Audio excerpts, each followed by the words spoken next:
రాష్ట్రంలోని కూటమి ప్రభుత్వం పాలనలో సంక్రాంతి పండుగ ఆనందోత్సవాల ప్రజల్లో కనిపించడం లేదని వైఎస్ఆర్ కాంగ్రెస్ పార్టీ సీనియర్ నేత బొడ్డేటి ప్రసాద్ అన్నారు. డీజే బాయ్స్ అసోసియేషన్ ఆధ్వర్యంలో వెంకటేశ్వర మెట్టపై సంక్రాంతి పండుగ సందర్భంగా నిర్వహించిన ముగ్గుల పోటీల్లో విజేతలకు బహుమతులు ప్రదానం చేశారు.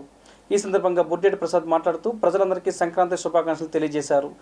నిత్యావసర సరుకుల ధరలు తగ్గించి ప్రజలపై అదనపు ఆర్థిక భారాన్ని పడకుండా ప్రభుత్వాలు చర్యలు తీసుకోవాలని డిమాండ్ చేశారు. పెంచిన విద్యుత్ ఛార్జీలను తగ్గించాలన్నారు. ఈ పండుగ ప్రజలందరికీ సుఖ సంతోషాలు ఇవ్వాలని ప్రసాద్ ఆకాంక్షించారు.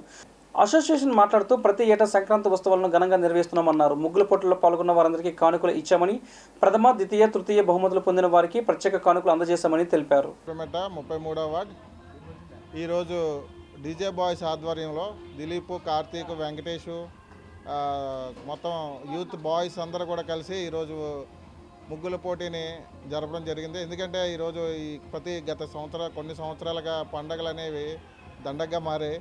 ఈరోజు ముందుగానే భోగి పండుగనే ఒకరోజు ముందుగానే ఈ ముగ్గుల పోటీలు పెట్టి యువత మంచి మార్గంలో, అంటే ఇలాంటి కార్యక్రమాలు చేసినప్పుడే యువత మంచి మార్గంలో నడుస్తుంది. ముందుకు ఇలాంటి కార్యక్రమాలు డీజే బాయ్స్ ద్వారా ఎన్నో కార్యక్రమాలు జరగాలని నేను కోరుకుంటున్నాను. మొత్తం ఇక్కడ ఉన్న వారందరికీ కూడా భోగి సంక్రాంతి శుభాకాంక్షలు తెలియజేస్తాను.